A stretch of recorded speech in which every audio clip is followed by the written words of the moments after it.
we have Texas entering the SEC, and Caleb had this thought of, man, that Texas is way too arrogant. And I'm like, I love Texas. We might even be there for SEC Media Days in Dallas. Let's get to Four Downs, and it's brought to you by our good friends at Quality Tire Pro. Is Texas too arrogant? Four Downs. 4 questions. 4 answers. The Dave Hooker Show. Four Downs. A presentation of OffTheHookSports.com. Okay, so before we get to Caleb's reasoning behind it, first of all, let me ask you, Caleb, do you think Texas is too arrogant? Yes. They have Texas has always been arrogant. They're just an arrogant state, so that's been a thing. But like, it's really showing with them joining the SEC. Dave, I'm just going to point it out. They are acting like Cowboy fans. I'm the one sane Cowboy fan because I just know that my team is going to lose in the divisional round or maybe the championship round if things get really wild. So, but you're right. The rest of the Cowboy fans are crazy. So yeah. They win one game and they're going to go to the Super Bowl. Right. I'm like, you could call me after a divisional round game and say, ha, Dave, the Cowboys lost. And I was like, I knew it. I may have even bet against them because as much as I want them to win, they're not. Yeah, there's a cockiness to the state of Texas, but I like that. Walk in and be cocky. I love it. But I want to pull it up here for the only Cooper Mace, who is fantastic to visit with the program and the station. And he is up there right now. The Vol Report brought to you by City Heating and Air Conditioning. Integrity matters. 50 years in East Tennessee. cityheatandair.com. Cooper, what should people do if they want to hear Caleb's argument for Texas too arrogant? Cooper Mays here. Hit like and subscribe. Please do that. Take 1 second and hit like and subscribe. Coop, what down? Coop here. First down. All right. So give me a reason why Texas is too arrogant joining the SEC in July 1. Well, first of all, Quinn Ewers, who comes in and he says, and I quote, "We're going to be everybody's biggest game for sure." Does Quinn Ewers... First of all, Texas... like Texas won... Wasn't last year their first conference title in like a decade? Yes. Texas has not been the Texas that your dad grew up watching or that you think about. Wait, I'm going to go a step further. No, they are the Texas that your dad grew up watching because Texas has been an overrated program for a long time. They are what John Adams tells us about Florida. They just had a Steve Spurrier, Urban Meyer run. Texas really just had a Darryl Royal and Vince Young run. That's all they've ever had.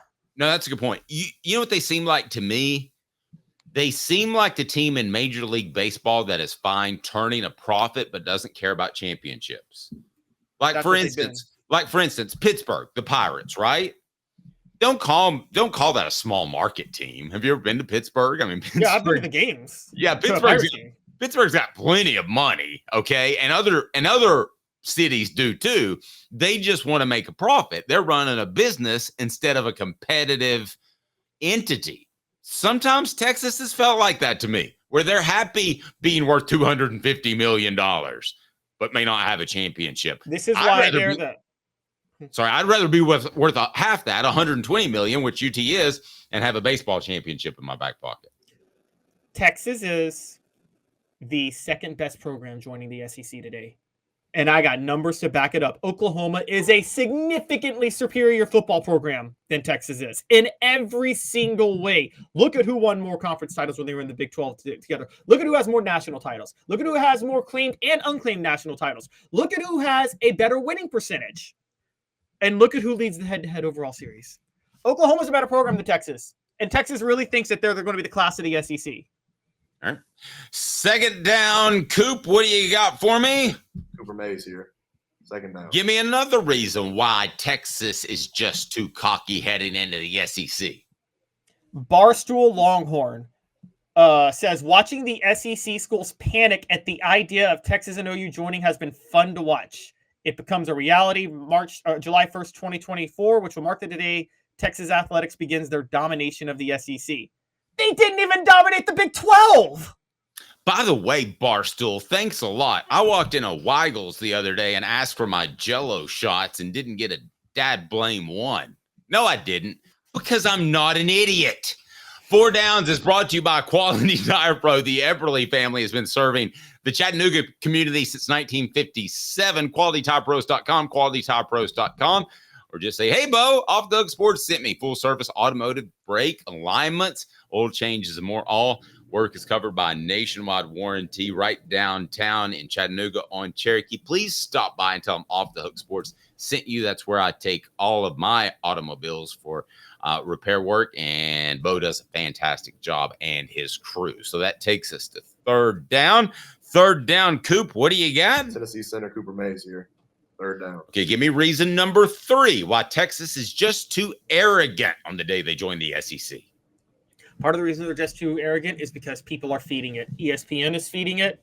And yesterday or 2 days ago, Paul Feinbaum was on, they had a SEC takeover in Austin, which I'm fine with.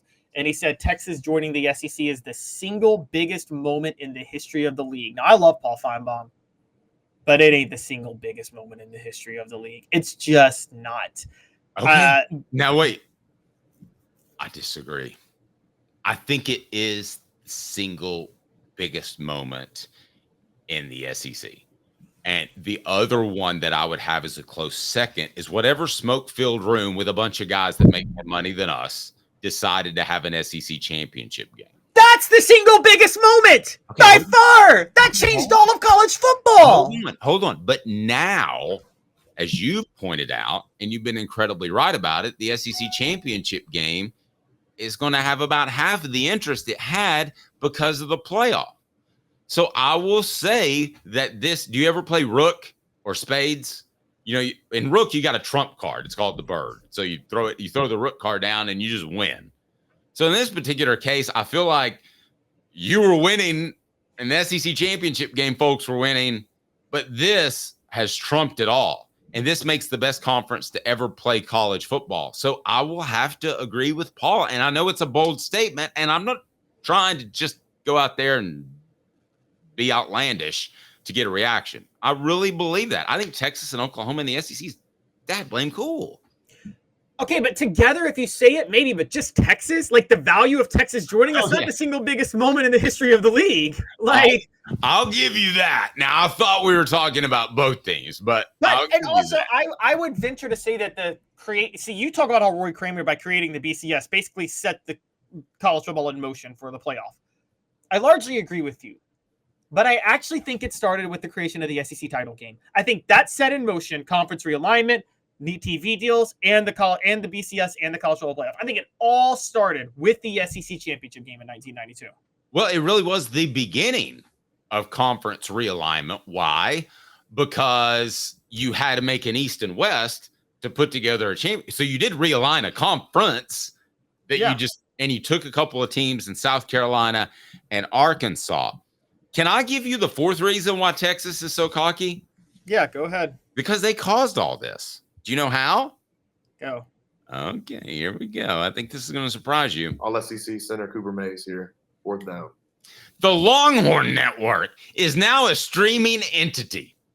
That's what caused all of this, guys. For those that don't know, Larry Scott, the commissioner of the Pac-10 or Pac-12, whatever it was at the time, had put together a deal with Texas and other schools to make a mega conference that would rival the Big Ten and the SEC. It was going to happen, guys.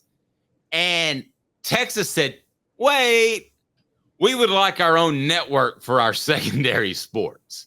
And the whole thing blew up. Otherwise, we would be having a way different landscape of college football.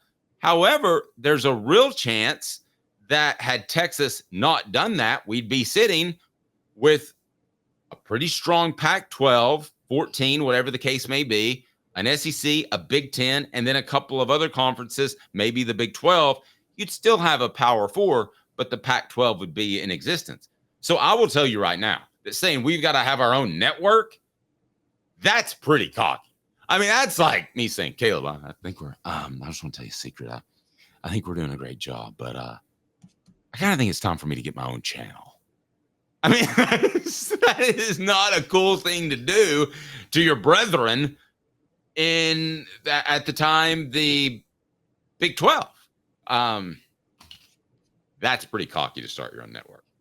Yes, but you're forgetting how this all went down recently. They are still thinking they're like the Longhorn Network, but don't forget, they had to shut the Longhorn Network cable operation shut down yesterday. It's done. It's a streaming network. Yeah. They're just giving it away as free streaming video for Texas. Oh, wow. So like any school can't do that? Like Tennessee couldn't do that? Hey, want to have a Tennessee app where you just watch some random Tennessee videos for sports? Here. They're going to lose money on that.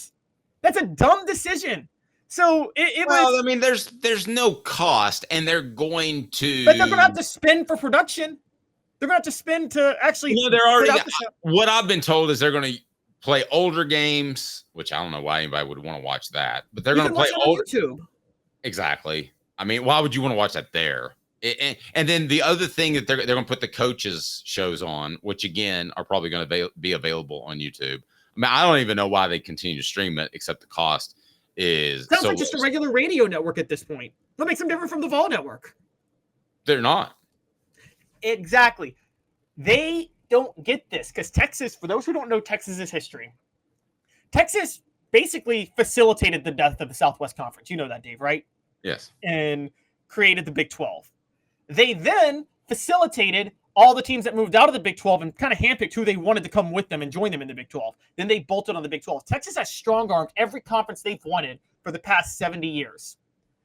They don't realize that the SEC isn't going to let them strong-arm them. The SEC doesn't need Texas the way Texas needs the SEC. That's why Texas was willing to drop the Longhorn Network to begin with. Texas humbled themselves to join the SEC. Okay. Now, we've talked about Texas is too cocky. Texas seems to think they're as good or better than the SEC all by themselves. But I'm going to ask you this question. Who wins a championship first in the SEC? Is it Oklahoma or Texas? And it's brought to you by Medicare Misty.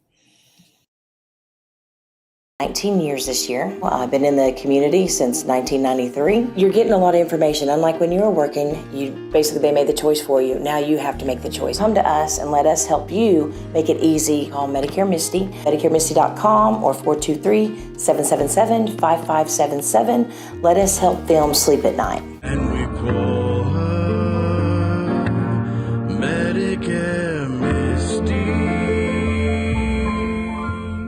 So who will we call the next new champion of the SEC? Will that be Oklahoma or Texas? The first one is going to be Texas because Texas has the better coach. I'm not as high on Steve Sarkisian as others, but I'm a heck of a lot higher on him than I am on Brent Venables. Agreed. So that's where I'm at with that. So because of just Texas having the better coach.